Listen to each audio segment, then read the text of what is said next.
Hey there, I'm Mike. Today, I'll be teaching you a little something about insider trading. Almost everybody's heard of it. What exactly does it mean? You might be wondering, how does the SEC catch and convict these criminals? When did it become a crime? Why is it illegal? And who are the victims? And could it actually be beneficial to the market? I'll be answering plenty of questions, including these in just a moment for you. So buckle your seatbelts, put on your thinking caps, and get ready to learn.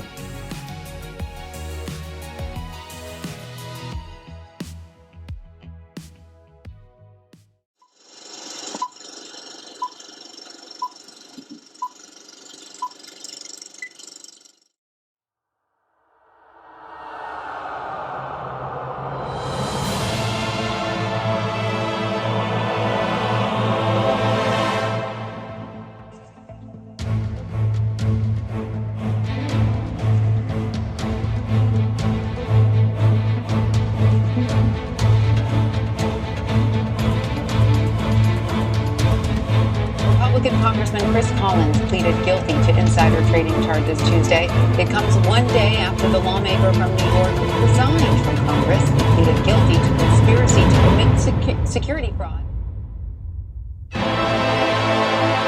This is a bombshell. So last year, the SEC, the Securities and Exchange Commission, notified Apple and Jean Law, who was one of the most senior executives in the entire company. Senior lawyers had conducted some insider trading based on having pre-access to press releases and earnings results related to their quarterly earnings report. Now to pro golfer Phil Mickelson, forced to repay more than $1 million. Federal investigators say he earned from a stock tip, a tip that at the time he says he didn't know was the result of insider information. One case that's inspired a lot of questions about CEOs, Wall Street, and corporate responsibility is the ongoing investigation of Martha Stewart and allegations of insider trading. What is insider trading?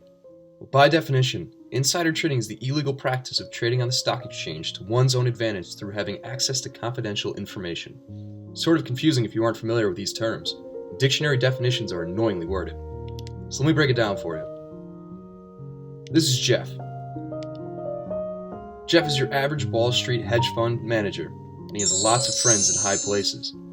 This is Steve, Jeff's friend who's a very important guy at Apple, knows everything that is happening in the company before the media does. Steve is sworn to secrecy when it comes to big things happening in the company. But Steve, being the good friend he is, decides to call Jeff one day to let him know the CEO of Apple is being fired the next day for fraudulent activities, and to sell his shares before the stock price falls. Jeff sells his shares based on this insider information, dodges a huge loss of money. But wait.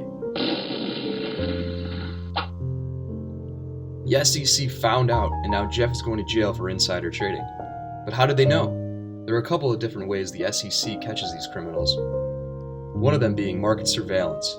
The SEC watches for any big trades or other suspicious activity around the time of important events, such as public release of market reports and key corporate events. Other times, the SEC gets some inside information from an unhappy shareholder and opens an investigation. Next, the suspect is brought to trial, in this example, Jeff, and it's up to the prosecutor to get Jeff convicted of insider trading, and that's the tricky part.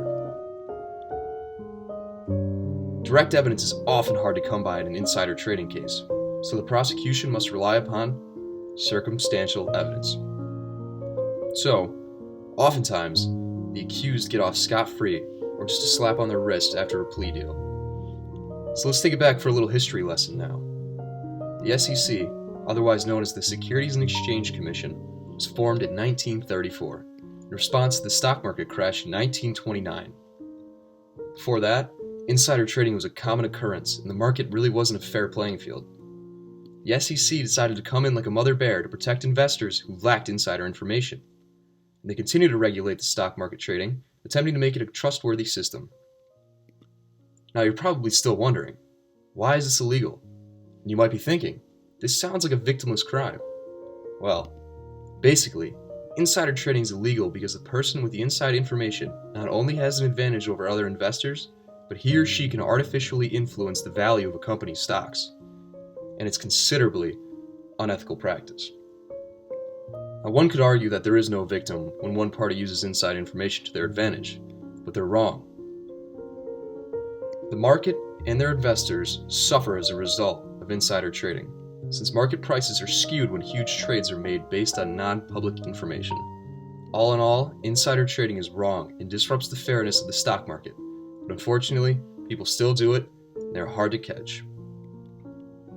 Thanks for tagging along with me on this educational journey. I hope you enjoyed it.